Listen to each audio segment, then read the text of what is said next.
Welcome back to the Women's Report. Today, I'm currently at Bluffdale City Hall in Utah, where I'm sitting down with the former Miss Bluffdale 2024, Emmy Slichta.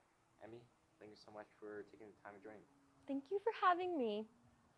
To start things off, why don't you share with us your background and where you grew up and where you're from? I grew up in Washington State, and then me and my family moved to Bluffdale when I was about 9 years old, and we've lived here ever since.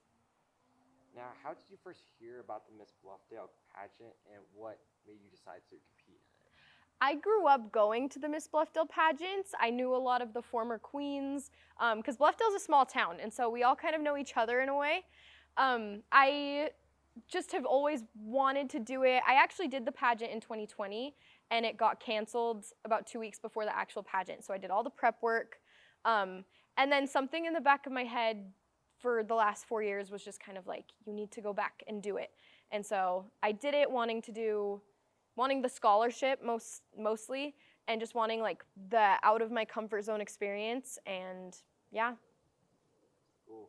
Now, while on your journey of competing in the Miss Bluffdale pageant in 2024, what did you find were some of the positives and negatives? Positives was definitely just getting out of my comfort zone. The pageant forces you to grow a lot because it's just not comfortable at all. Especially for me, I am not the type of person to like just get up on a stage and just do a lot of things that are involved in a pageant. So it was really good for me and helped me grow a lot. The community, I've met so many people that I wouldn't have met otherwise. Being able to share my CSI, which was about mental health, was amazing. Being able to just connect with the community, go to all the city events I've never really been to before was wonderful. For negatives, I would say same thing. Getting out of your comfort zone is a very stressful, anxiety-inducing experience. I have never felt the level of stress that I felt while preparing for the Miss Bluffdale pageant and now the Miss Utah pageant that I did a few months ago. It's just a level of stress unlike anything you've ever felt. It's a level of just like hits on your self-esteem, just wondering if you're good enough, stuff like that. But ultimately, there's more positives than negatives.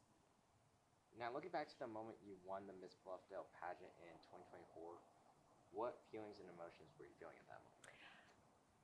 It was a big feeling of just kind of like, I did it. And there was a lot of buildup. There was a lot of just family support.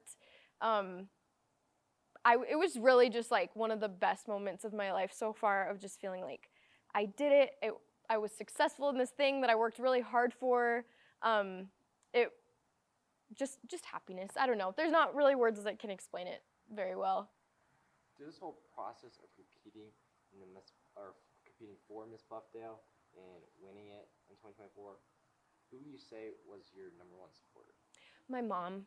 Definitely my mom. We both knew nothing about the pageant world when I got into it, and so we were both just took it like head on, and she made t-shirts that said Team Emmy on them. She came to every single parade. Like, she was just my number one support in absolutely every aspect of it. Now, could you explain to us what your CSI is and what it meant to you?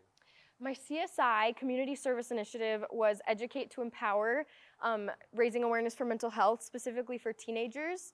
This was a passion project of mine because I struggled with mental health growing up, and still do to this day. And I really wanted to just spread the word, open up the conversation for teenagers, because it's like a taboo topic. Like, people don't talk about it. People just think it's off limits when everyone deals with it on some level in their life. So I focused on youth groups. I focused on community like service projects to just bring people together for it and open up the conversation. And I feel like it did a lot of good, and I felt really fulfilled with what I was able to do with it. Now, looking back again to your overall when you were Miss Bluffdale in 2024, what were some of the best parts of being Miss Bluffdale? It's hard to like even sum that up in a few sentences, because it was like one of the best years of my life. I was able to do so many good things that just changed who I am as a person. Just being able to go to all the events, being able to be with my two attendants. I had two amazing attendants, Adelie and Kate, and they became some of my best friends. We did almost all of the events together. Those just like changed who I am. We were able to work a lot with the mayor and work with like different businesses around town. There was a lot. It was a really, really amazing year that I had. That's really cool. Now, for the people out there who don't know you that well, what are some interesting things about you? I play the harp. That was my talent for Miss Utah and Miss Bluffdale. Stuff like that. I think also something a lot of people don't know is just that, like, I'm really funny. I don't know. It's hard, just especially in pageant worlds. You just have to seem so serious. You can't let a lot of your personality show. But like me and like Adelie and Kate, my 2 attendants, we're all really weird and silly, and so we were just able to have a lot of fun. And people would like see us and meet us at events, and they'd be like, "You were not like this on the stage. Like, we didn't know this was your personality." And we're just normal people. So I feel like just the fact I'm a normal person is something a lot of people didn't really know. Now, my last question for you is, what's a message you would like to send to young girls out there who are interested in wanting to compete in the Miss Bluffdale pageant? I think as cliche as it sounds, just to believe in yourself and go for it.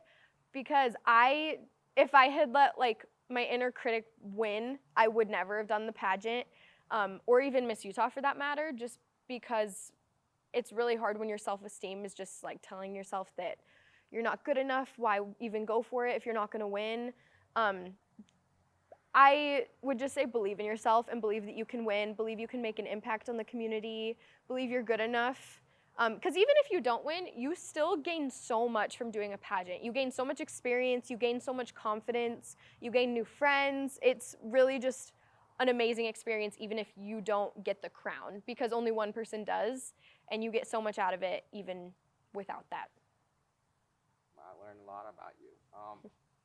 Emmy, thank you again for taking the time to sit down and talk to me about your journey of becoming Miss Bluffdale. Thank you so much.